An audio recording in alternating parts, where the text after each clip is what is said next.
That's when I really started to recognize that I had lived as an imposter in my life. And I had honestly perfected in a lot of ways the art of meeting other people's expectations and living as somebody else. So prior to getting divorced, I would look at how is this person looking, so confident as a mom, and I would try to be a mom like they were. Or how is this person doing it as a pastor's wife, and I would try to be a pastor's wife like they were, because I didn't know how to do that on my own. And so I found what seemed to work for others and implemented that. And it worked for 10 years until it didn't, because that's not sustainable. You can't, it's like, no. Welcome to the Wholesome Healing Collective.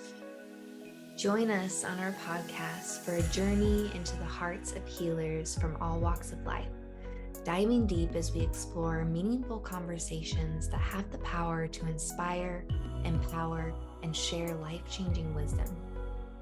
Through this community, we hope to create a welcoming environment where our listeners leave feeling nurtured and uplifted. We are so delighted you are here. My name is Alyssa. And I'm Renee.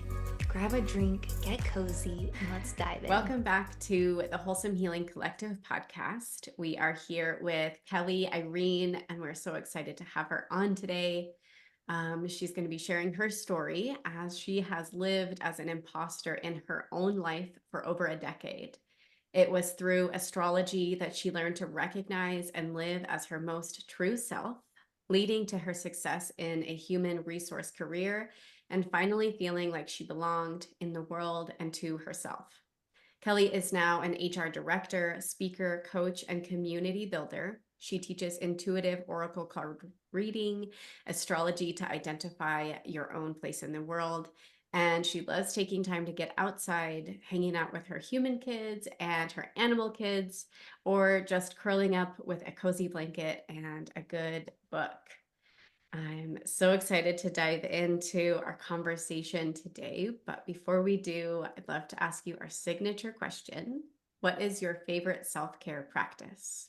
Thank you for the introduction. And I love this question. I am sure a lot of people do. For me, it's really, really basic. It's one hand on my heart, one on my belly, and breathing. It's something that I can do anywhere, anytime. It doesn't require effort, and it just brings me back into myself, regardless of what's going on. I love that. I'm curious if you have like a preferred hand for each placement or if it doesn't really matter to you. For me, it just feels natural. My left hand on my heart and my right hand on my belly. I don't think there's a right or wrong on that. I don't know if that's like a dominant thing or if it's like our left hand is closer to our heart kind of a thing, but that's just naturally where my hands go. Yeah, I love that. I feel like with the feminine energy being on the left side and the masculine on the right side, and then with the womb energy, like I almost feel like it's like this yin yang where like you're the white and the black and the black and the white with putting the left hand on the heart rather than the womb. I had not thought of that, but I really like that because it Yeah. makes a lot of sense. Yeah. Yeah.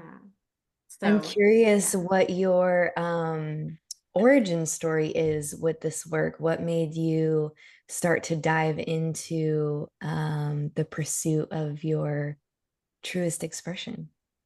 So I've always been somebody who knows I'm a little bit different. And for a long time, I didn't know what to do with that. I grew up in the church. I grew up in a religious setting where you really need to be a certain way. And anything different is kind of seen as bad or evil or needs to be, changed by the grace of God kind of a thing. And so for many, many years, well into adulthood, I thought there's something wrong with me. I thought that these things that made me who I am, things like I love integration of different things. So that idea of having the yin and the yang represented in that self-care practice is something that resonates with me because it's an integration and a balancing. I am very much a forward thinker. I think outside the box. That does not fit well within a religious context. So I actually was married to a pastor for 10 years. And so when I talk about being in this context, it's not just as a child, it's as an adult as well. But in that, the thing that drew me to it was being a spiritual leader. I've always had very spiritual experiences. And so having grown up in the church, it was like, well, that's the place that you have them. And for me, it really wasn't until my mid 30s when um, I saw there was a lot of issues. My marriage had died. I ended up divorced. I no longer had a community. And I started to realize I have to rebuild this life that I am in. I had built a life on not being able to be myself. I have to build a life on being able to be myself. And in order to do that, I have to know who I am. And that's what sparked that just relentless pursuit of knowing me. Because how can I build a life based on who I am if I don't know? Yeah. Yeah, I love That's that. good. What how did that process start for you? That peeling back of the layers of the false things that then led you to Yeah. the treasure hunt of who you are? I was actually, it's funny because I was having a conversation with my therapist at the time about just kind of the fact that my life was falling apart. So this was really before I started that pursuit. And she said, Kelly, you're in this phase of like surveying the damage of the disaster that has hit your life. And I knew exactly what she was talking about because I had lived in Kentucky for 5 years and we would have tornadoes go through. And so you'd have to go into your basement and you're just hoping like a tornado doesn't hit your house. Basically, it's terrifying, especially being from California. Like earthquakes don't terrify me, but tornadoes definitely do. So I thankfully never had that like physical destruction of my house, but I remember a friend telling me what it was like when a tornado hit his house and they came up out of the basement and it was like where there had been a house standing literally minutes before, it was just debris everywhere. And before they could do anything, of course, they're in shock, right? So that first few days, you're just in total shock, but you have to survey the damage. You have to actually get real about what has happened and then clear that away before you can even think about rebuilding. And that's what my therapist was talking about is you have to get real about the damage that has occurred. You have to get real about the fact that your life has fallen apart and then figure out what debris are you clearing away before you can even think about rebuilding. And so for me, there was a couple years where I was literally just in survival mode. I was at the time I was like totally broke because I was recently divorced. So my mom was helping me pay rent. Like I said, I had no community because my entire community had been built in the church. And when you divorce the pastor of the church, you don't get to stay. Like that's not an option.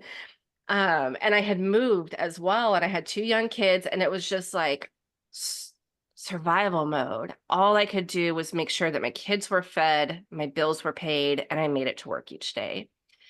And after a couple of years of that and starting to like really slowly rebuild, I read a book by Gabrielle Bernstein called The Universe Has Your Back.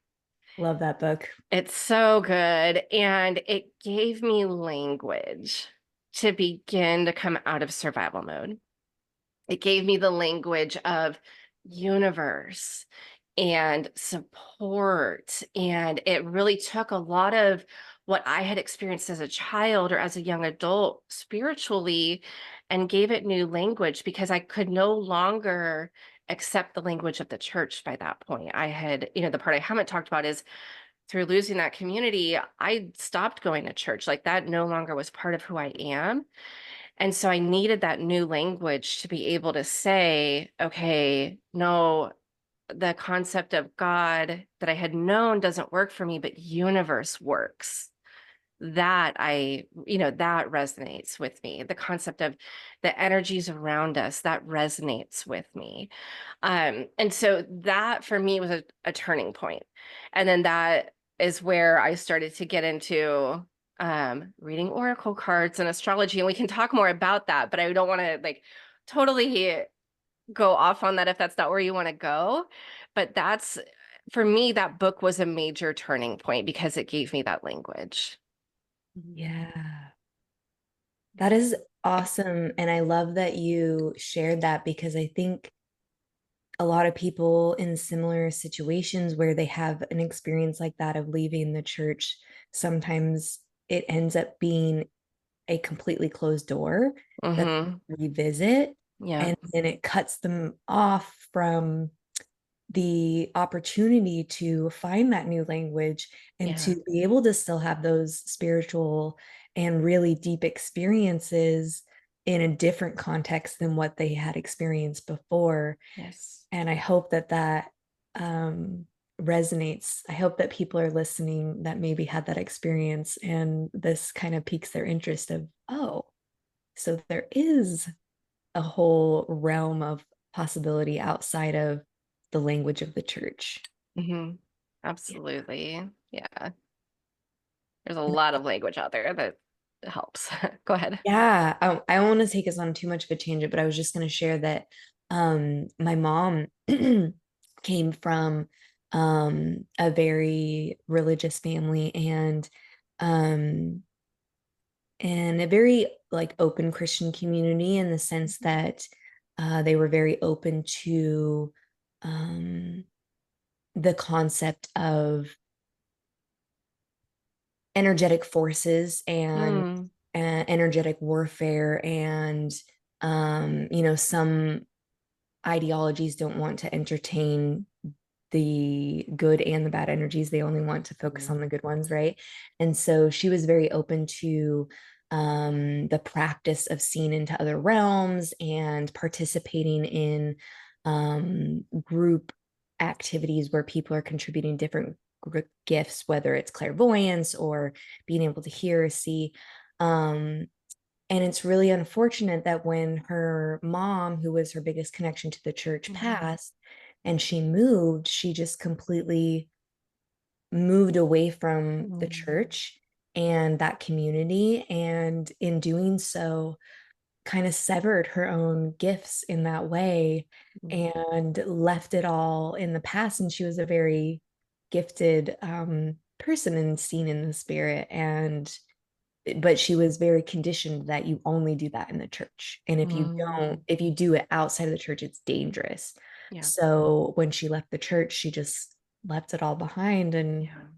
yeah, when you leave it, it starts to fade those gifts until you bring it back. So It does. And there's a lot of conditioning around that. And, whether it's you can only have those experiences in the church or they're just written off completely as evil or, whatever it is, it's like there's still that element of control that the church puts on it yeah. that I think is what really keeps people from coming back is when they leave, they're leaving that control. They're leaving that idea of you can only have experiences that fit within this little box. And if it doesn't fit within that, there is something wrong with it. That's that Mm, control mechanism. Um, so I think I could totally see how that would be the case for anybody. It's a challenge. yeah. Yeah. Mm.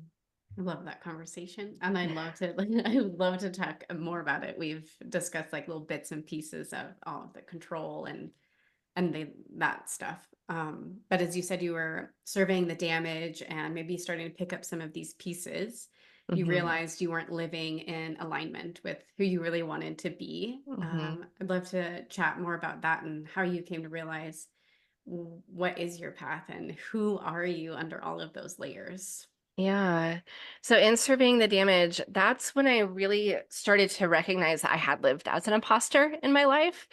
And I had honestly perfected in a lot of ways the art of meeting other people's expectations and living as somebody else. So prior to getting divorced, I, would look at how is this person looking, so confident as a mom, and I would try to be a mom like they were, or how is this person doing it as a pastor's wife, and I would try to be a pastor's wife like they were, because I didn't know how to do that on my own. And so I found what seemed to work for others and implemented that.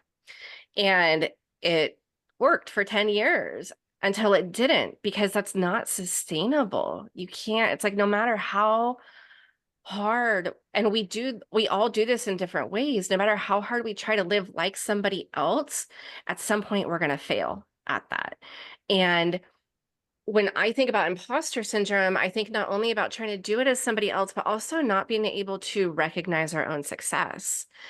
And that's part of what I've had to come to terms with is, while I looked successful in a lot of ways, I wasn't, because I wasn't living in alignment with who I am. And as I started to kind of dig through that, that's simultaneously when I started to learn about personal astrology and the birth chart. And so just in case anyone's listening and doesn't know what this is, the birth chart is essentially a map of the planets at the moment that one is born.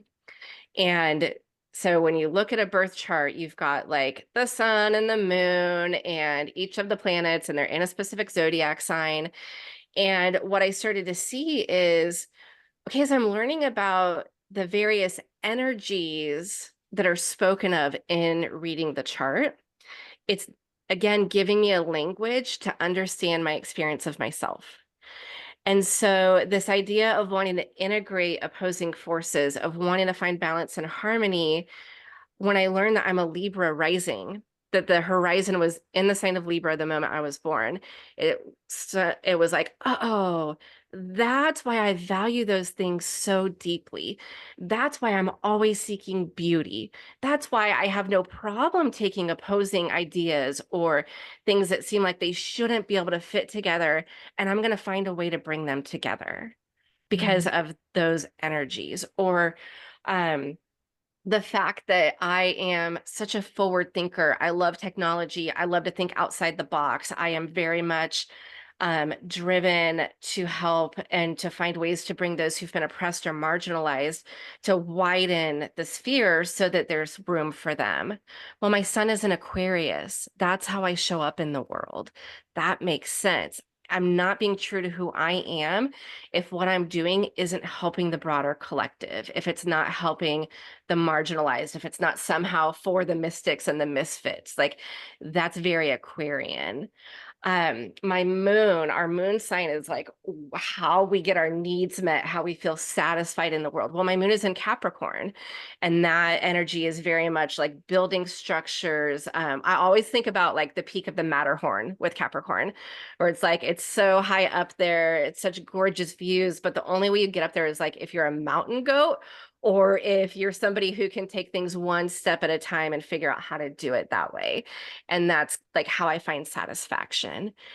And so learning those things about myself, it was like, not only did it help me understand prior why things didn't fit, but then it started to help me in the moment to see, okay, I've been building this career in human resources, and now I'm working for a wealth management firm.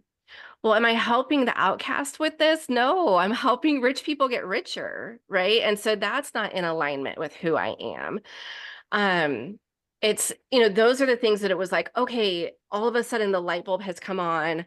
I've seen who I am at my core, and now I need to start taking the steps to really live in alignment with that. So, of course, I couldn't like leave that job immediately, but I started to seek out opportunities where I would be able to use those skills that I have, in HR.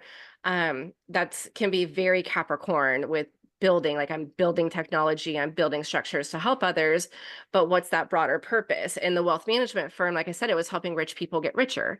And that's just not in alignment with who I am. And so now I'm working with a company that provides mental health resources. So like psychiatric medication management, therapy services, primarily to Medicare patients. Those are the ones who need it. I mean, we all need it, but like they have such difficulty gaining access to those resources. And so now I'm finding ways to integrate a lot of different voices. I'm finding ways to build technology that not only helps our employees, but our clients as well. I'm helping, people who have historically been marginalized and oppressed to find healing in that. And so that's for me, that's how all of this really came together, is seeing, okay, now I've got that language to describe who I am. Now I know there's not something wrong with me. I'm, quote, normal, because I am literally designed this way. Like, this is literally how I was born. And then if I can take steps to live in alignment with that, now I'm living my most true self. Now I'm living my most authentic life. Wow. I love how you've been able to like bring it all together and create like what you're supposed to use your skills and your talents for, like these innate things. I love that. It feels like such a gift because I know what it's like to not live that way. And that's why I'm so like, this is what fires me up. These are the things that I like. I have a class called Cosmic Confidence where we literally explore these topics. And because I'm like, this is awesome for me, but it's only awesome for me if it can help the collective, that like Aquarian bent that I have. It leads to be helping others. Yeah. I'm curious, do you pull birth charts for your employees and stuff like that? So I've started doing it with my leadership team, which has been really fun. And that's kind of like my next step, is bridging this gap between like the corporate world and astrology, because it's been taboo for so long. So my team is like totally willing to be my guinea pigs, and we're working through that right now. And it's been really exciting because it gives such there's so much understanding that comes when you see who you are and give yourself that gift of being your true self. And then you are able to give that gift to others. And so, like, my vision with this is thinking about like conflict resolution. We all have conflict in our lives with other people. And so much of it, not all of it, but a lot of it stems from simply not understanding who we are. So if somebody can understand, okay, my internal intrinsic motivation is integration and balance and harmony, whereas somebody else's intrinsic motivation might be, if they're a Leo rising, it might be, I need to be able to shine. I've got to be able to get out there and be seen and heard and known. And those two things are very different, and they can look like they're opposing, but they don't have to be, right? So that's where when people can start to understand those sorts of things about themselves and each other, it makes room for everybody to be who they are. Yes. Yeah. And opens up the opportunity for so much more grace with each other. So much more When grace. And it's funny because I yeah. hated that word for so long after coming out of the church, because grace was like, you have to give grace. It was a very kind of oppressive term. Mm, Um, and now I really do see it in a beautiful light, where it's exactly what you said. We're able to give grace to one another because we understand each other, not because we're trying to bypass some harm that somebody else has done. yeah.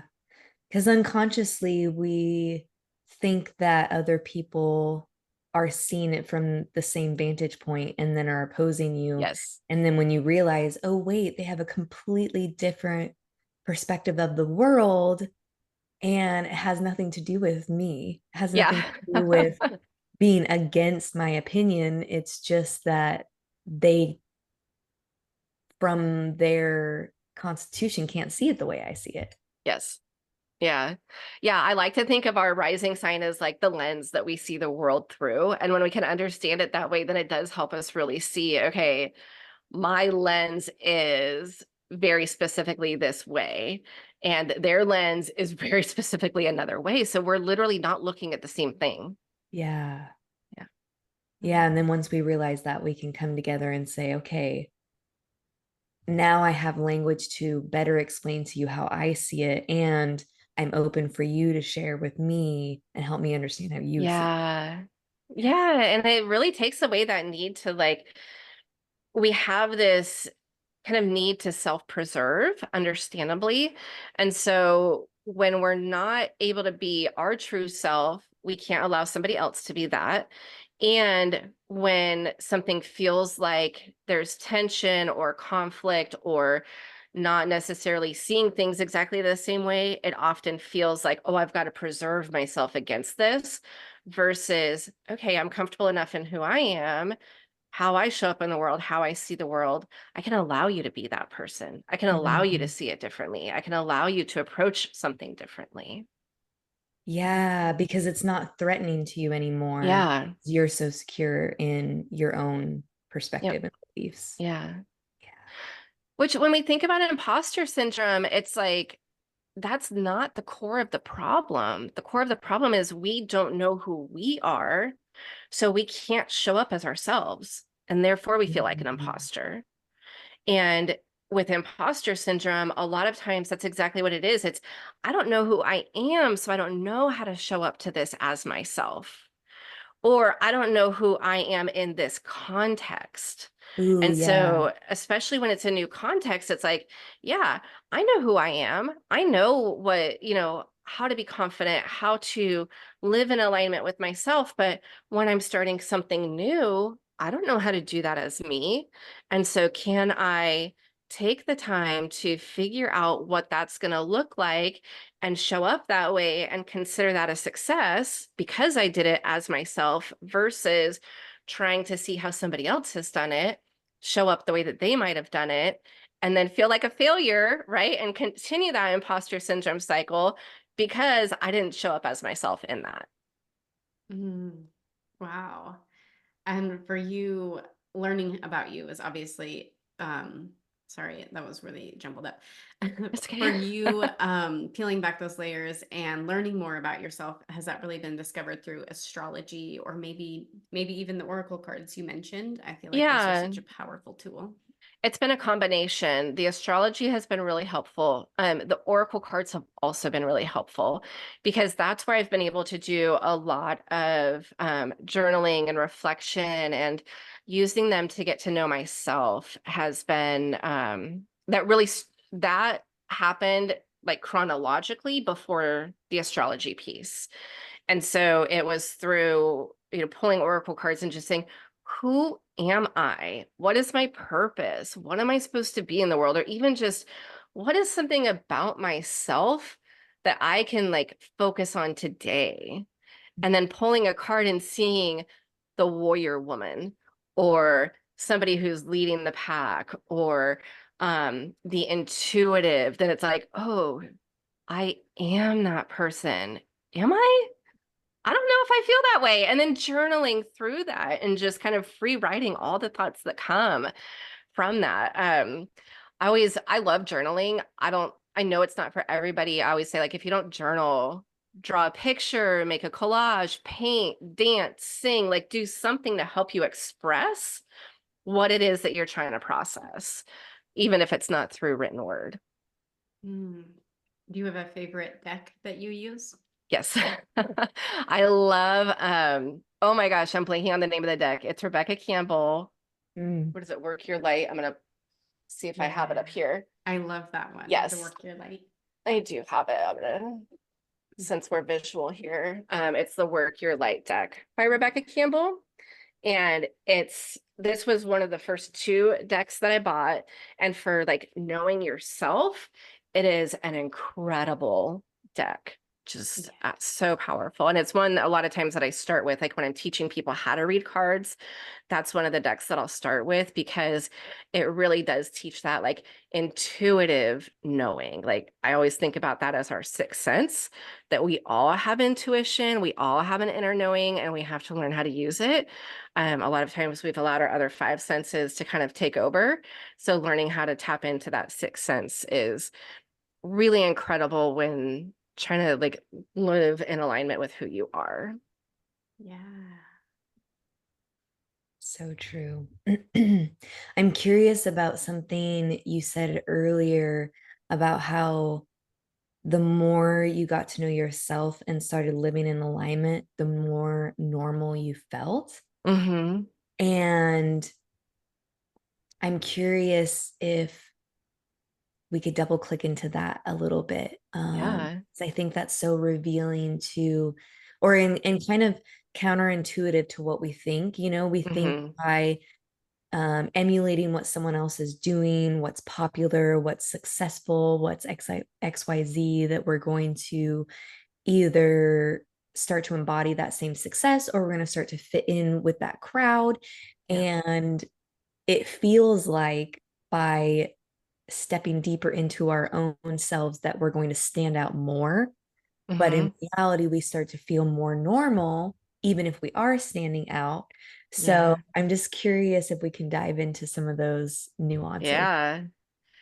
I would love to. So I have a teenage daughter, and I've been doing some research on like why are teenage girls the way that they are, because even though I used to be one, I do not understand. And one of the things that I learned recently is just the idea of like through in development, girls especially go through this period of like they have to find where they fit.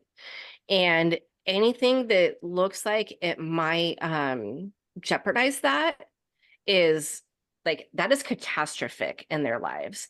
And it doesn't even have to be a real threat. It's usually a perceived threat. I see this in both my kids all the time. I mean, it's literally like we're driving to school and there's a kid on the sidewalk and I'm, looking at the crazy hair. And my daughter's like, Mom, don't stare at him. And it's like, whoa, what is happening there? But it's that like, if he sees you staring at him, he's going to see me and think that I'm crazy and I'm going to get, thrown out of school or something like that, thrown out of the cool kids club. But that mentality, I don't think it ever fully leaves us. And so that's why I bring that up is that we have this innate need to belong. Evolutionarily, we had to have that in order to survive. We needed people around us to help us. And that need never goes away. And so when we think about being our true self, the story that we've been told from childhood, whether that's, religious, cultural, familial, whatever, the story that we're told in one way or another is if you're too different, you're going to be cut off from the group. And that is catastrophic in one way or another. And so being able to first recognize that that's a false story, or if it's true, then you need to address, do you want to be in that group or not? Mm-hmm. And then being able to say, all right, worst case scenario, if I am my true self, I'm cut off from this group. Absolute worst case. I'm not going to die. I'm not gonna, like really, it's not gonna end up being that bad. And really, you're probably not gonna be cut off from that group. So that's that again, clearing away the debris of being able Yeah. to say, here's the story, let's address this, and then go from there. And then in terms of that feeling normal, because of all of that conditioning, when we do start to act as ourselves, if we don't fully own that, we're going to feel abnormal because we're not like the rest of the group. But when we start to let ourselves be the standard by which we define normal, then all of a sudden it's like, oh, okay, I don't have to, like, I can hold myself differently. My body changes, my posture changes, my breath changes because now I'm rooted in who I am, not constantly reaching out to be somebody else. And so for me, like when I say I finally felt normal, like that's what I mean is that when we don't feel normal or when we're constantly trying to fit in, it's that like reaching and tension and all of that versus when we feel normal, we like my shoulders go down, my chest goes up, I feel more grounded and centered in my own body, as well as like mentally, emotionally feeling like I belong to myself. I don't like the belonging to the group is secondary to belonging to myself. Mm. Yeah. And like what came through was like all these like thoughts in your head when you're trying to fit in and you're like over Hmm. analyzing the situation and you're like, how do I need to fit in? But like once you finally found that belonging to yourself, it doesn't even matter anymore. It You're doesn't. just there. Yeah. And that's when you start to find like, okay, maybe that friendship did fall away because I was finally finding myself. But then these other friendships came in because I finally found myself. And these are the ones that feel so good and are so life-giving and are so supportive because they're based on my true self. Yeah. I love that what you said, creating your own standard of what's normal. Hmm. I love that permissioning. Mm. Empowerment. Yeah. So I'm curious, once we get to that point of peeling back the layers, we find ourselves, we're centered, we're grounded, and then we go to do something new, and that imposter syndrome comes back up. What are some maybe tips or practices that you recommend that help to keep that centered place Mhm. as we touch up against that resistance and that new Yeah. area of imposter syndrome, whatever we're, trying to embody next? Yeah.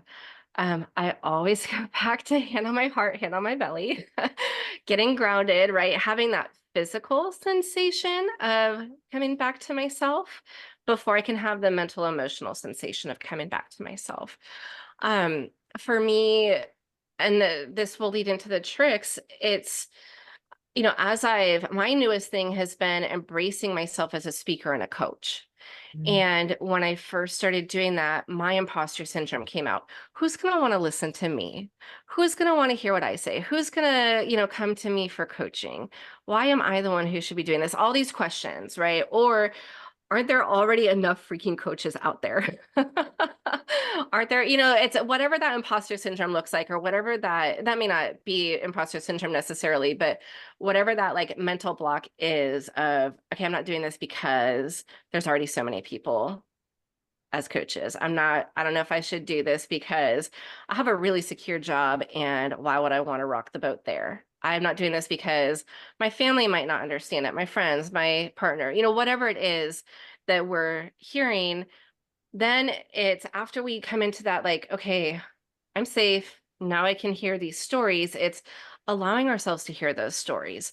What is it? Identifying what is it that is blocking you? And then addressing that first, because that again is that clearing away the debris. I love EFT tapping for this because it helps us to process that energy through our body. I know we don't have time to go into what that is, but for those who know or who want to look it up, tapping is a great way to help you physically, emotionally, energetically process through blocks in your life. And then from there going into, okay, what would it look like for me to do this well? What would that feel like in my body? What would that look like from the standpoint of maybe it's what is that website going to look like? What is it going to look like for me to be on a stage talking to people or be in a room creating an experience where or a container where others can experience their true selves? And starting to really go into that. But if we bypass the hard stuff, we're not going to get there or we're going to end up having to come back to that later. That's why I start there. I start with address the issue, let it have some space. Elizabeth Gilbert in her book, Big Magic, talks about fear and how fear always wants to take the wheel. And she's like, nope, I'm going to see like, you're here. I recognize you. You're trying to keep me safe, but you're going to sit in the back seat. Like you don't get to talk directly into my ear. You don't get to steer the car. I am the one steering the car. But I also know if I try to like kick you out of the car, you're going to be kicking and screaming. Like, I'm still going to hear you. You're just going to get louder and crazier. Yeah. So you sit in the back seat. And it's such the way she says it is so cool. But that's kind of how I think of it is like, whether it's fear or something else, it's let it have a little bit of breathing room, but don't let it have control. Yeah, so powerful. Yeah, that's a great way to put it because so often we want to override, even if there is maybe some acknowledgement of the story. Mhm. Sometimes it's unconscious, we don't acknowledge it. Then we start to acknowledge it, but we don't like it, so we avoid it. Yep. And then we fully acknowledge it and we're like, shoot, now I feel Yep. crazy because this won't leave me alone. And then we get to this part of like facing it and, okay, I see you, I acknowledge you, let's figure out how to do this together Yep. because trying to do it opposing is not working. Yes. Yeah. You get in the back seat. I'm going to keep driving. We'll both live in this car. Yeah. And giving yourself permission too to have like different I guess different phases of what you're doing. So when you first start something new, that's phase 1. That's not the way you do it the first few times isn't the way it's going to be after you've been doing it for a year.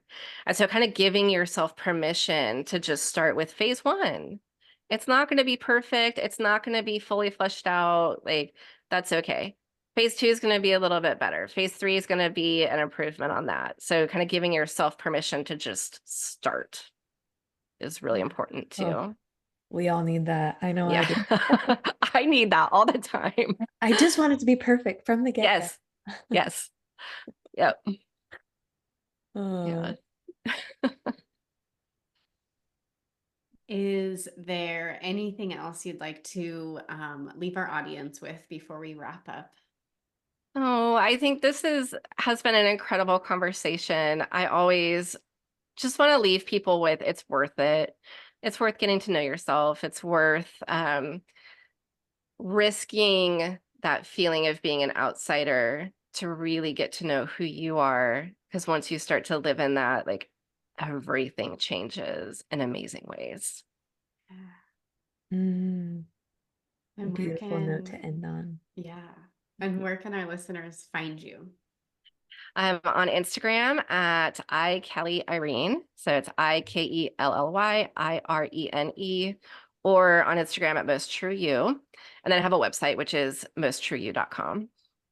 Beautiful. We'll put those in the description. Thanks. Ah, And thanks for the conversation and just giving me the opportunity. yeah. I feel like we could have kept talking for another hour. It went by really fast. Mm. Yeah, such a juicy combo. We loved having you on. We really appreciate your time. Oh, thank you. Thank you for having me. Thanks, Kelly. Thanks so much for joining us today, and we'll see you again next time. We hope you have a beautiful rest of your day.